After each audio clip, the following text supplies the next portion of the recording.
I'm sure you've all heard the statistics. Most retail traders lose entire account within a year. Only 5% of retail traders make a profit long term. Trading the financial markets is a scam. It's hard to know how accurate these figures actually are, but it's easy to see why statistics like this give so many people a negative opinion of trading the financial markets. On the face of it, it seems like a huge waste of time and money. But what these headlines and statistics never divulge is why new traders fail. The reality is that the vast majority of people new to trading make the same mistakes. The reason we all make the same mistakes is because we all think in a similar way. This is because in most things that we do in life, approaching each new task the same way has worked for us. But trading is unlikely to be similar to anything you've done before. It's surprising, but a lot of the skills that you may have developed in other areas of your life don't really transfer over to the world of trading very well. In fact, they may be in direct conflict with the skills you need in order to succeed, as I will demonstrate in this video. So grab yourself a coffee, and over the next 12 minutes, I'll break down the most common pitfalls new traders fall into so that you don't.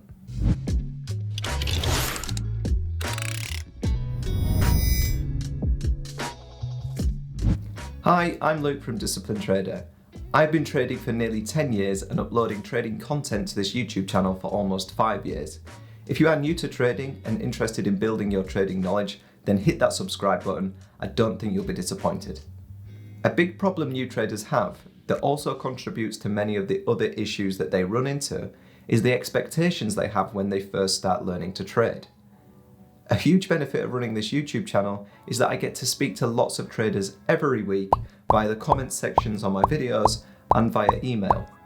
All this conversing has made it abundantly clear that a lot of people who start trading have very warped expectations of what they are likely to achieve and in what time frame. A lot of new traders think that they will be making consistent profits relatively quickly because of what they see online. The main culprit being social media platforms like Instagram, Twitter, and even here on YouTube. There are a lot of people who make trading seem like a fast and easy way to make a lot of money. The trouble is, in theory, it is possible to make a lot of money in a short amount of time when trading. The reality is, it's highly unlikely and not the way you should approach the markets if you want to make sustainable profits over the long term.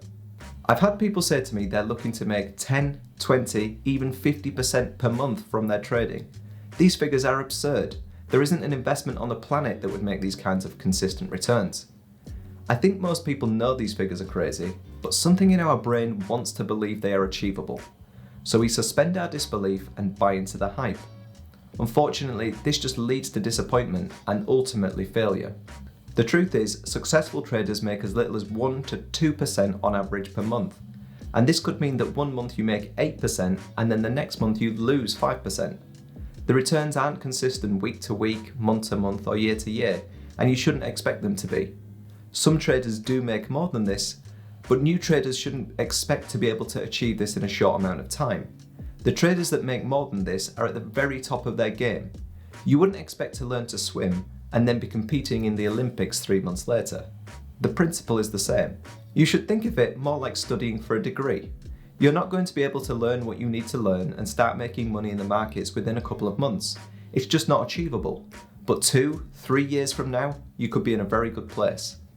I have been trading nearly 10 years and there's still plenty for me to learn. A major pitfall traders often fall into is not paying enough respect to risk management when they start trading. Risk management for me is the only holy grail in trading you are ever going to find. A sound risk management strategy will ensure you aren't overexposed in the markets, keep your losses to a minimum, and enable you to profit effectively when the opportunity is there. Risk is one of the very few things we have control over in trading, and failing to do so usually ends very badly. A typical risk management strategy will specify the risk parameters allowed when using a particular trading strategy. This usually includes details such as what proportion of their account they can risk on a trade. This might be a maximum of 3% per trade, for example. It may also detail what the maximum loss in a day can be. So if the trader loses 5% in one day, they have to stop trading. I have a more in-depth video on this topic that I will link in the cards and description. What a lot of new traders do is pluck numbers out of thin air when it comes to deciding what to risk on a particular trade. Usually they make it a nice round number, like £10 per point or £250 in total, regardless of their account size. Commonly, however, this can be equivalent to a large proportion of their account, like 20% for example. I've even had traders tell me they've risked more than this on one trade. This is a fast way to blow the entire account, as losses in trading are inevitable. And when they do happen, and you do lose a large percentage of your capital in a short space of time, you can become very emotional, which leads to more problems that usually don't end well either. Being able to control your emotions when trading is a very difficult skill, and one not many people are familiar with. You may have heard that successful traders trade like robots, and to an extent this is true. They use a trading strategy that has an edge over the long term, and use this in conjunction with a risk management strategy that enables them to take the losses but still be in the game to see the profits. They do all this whilst not letting losing trades get them feeling down and not letting the winning trades get them feeling overconfident. Letting the emotions get the better of you when trading leads to some common mistakes. The first is revenge trading. This happens when you have a losing trade and feel angry at the market. This could be because you were convinced this trade was going to work and it didn't. You may have even risked more on this trade than you were meant to. Or maybe the price just hit your stop loss and then started moving in the direction you wanted it to. There are a variety of scenarios that can cause this feeling of anger and resentment towards the market, and you just want to prove you know what you're doing. So you rush into the next trade, ignoring some of your rules in a desperate attempt to get revenge on the markets and win back the money you just lost. Maybe you instantly reopen the trade where the stop loss was only just hit. Maybe you double the position size so that when this trade wins, you'll make back the lost money and more. And what often happens is that the market just continues to move against you. You end up losing more money, and you probably end up ignoring more of your rules in regards to exiting the position or the amount of money you can lose on one trade. You can see how scenarios like this can end quickly with a trader blowing their account. This is why having things like a risk management strategy in place to control the amount you can risk on any given trade, and a trading strategy to tell you where and when to enter and exit a trade are so important. However, having these strategies isn't enough if they end up being ignored. Having discipline when trading is just as important as having a plan. I'll be completely honest, this is one of the hardest parts of trading. Like I have said, most of us have never really had to keep our emotions in check like this. Also, trading is very exciting when you first start, and being told that you can't get excited about a winning trade or not letting yourself be disappointed by a losing trade is very difficult. I found not only from my own experience, but from what others have told me too, this ability simply comes from repetition. The more time you spend trading, the more you become comfortable with what you are actually doing, the more times you'll witness winning and losing trades, the less exciting it all becomes. And when that excitement has dampened, ensuring that you don't let emotions make your decisions is a whole lot easier. So whilst you're building your trading experience, keep the risk on your trades small, and the emotions that follow will be smaller and more controllable too. Pretend for a moment that you are a waiter in a restaurant. If when you take the orders of the customers to the kitchen, you are only getting the orders correct around 60% of the time, the boss would say, "Look, you need to get a lot better at this or you're going to be fired." In this job, you're required to get details like this right pretty much all of the time. I think we can all agree on that. And this goes for pretty much anything that we do in life. If we only had a 60% success rate at something, we'd need to look at what we were doing wrong in order to get that success rate much higher. This isn't something anyone would need to be told either. We as humans are sort of programmed to do this automatically, but this becomes very problematic when you enter the world of financial market trading. Because when you are trading, you can't always be right. It doesn't matter how you approach it. There will be times when you are wrong and the trade won't work out.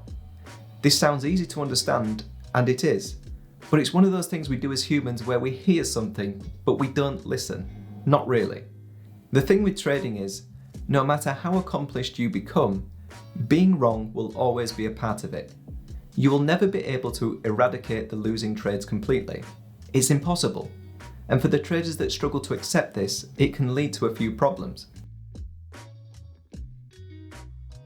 The first is not taking a loss when you are supposed to. When you are in a trade that isn't going as planned and price is moving towards your stop loss, have you ever got that urge to just move that stop loss a little further away? You might try and rationalise it by telling yourself that the original stop placement didn't really make sense anyway. It would be much better a little further away. So you move it. Price continues heading for the stop loss though, and you might go through this whole process a few times.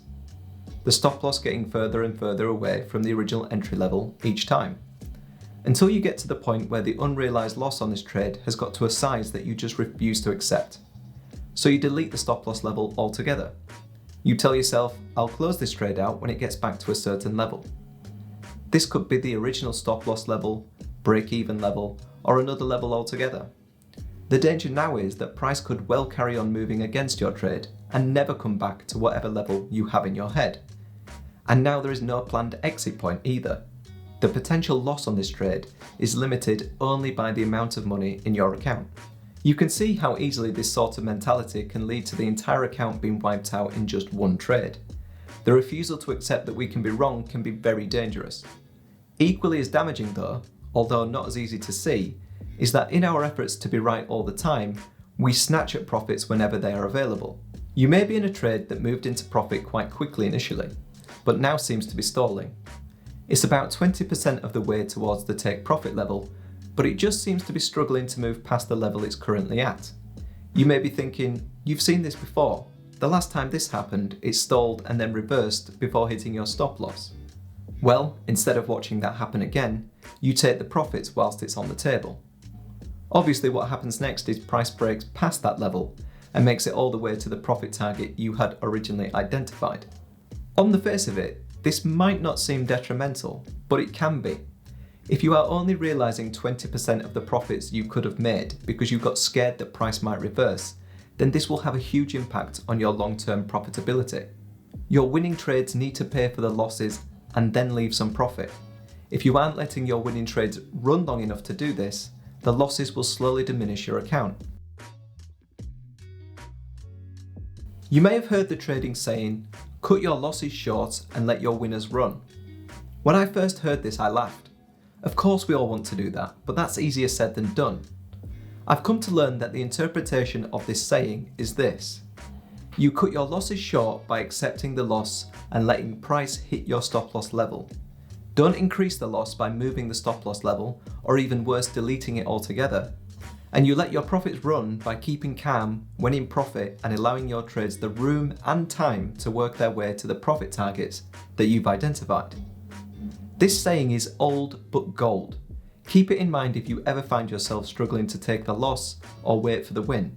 So traders, I hope you have found that video useful. If you have, remember to hit that like button for me so that the YouTube algorithm can do its thing. Most of the content I make here on this channel is to try and help people improve their trading knowledge and skills. So I'd love to have you as a subscriber if that's something you're trying to do. Have a great week in the markets, traders, and stay safe.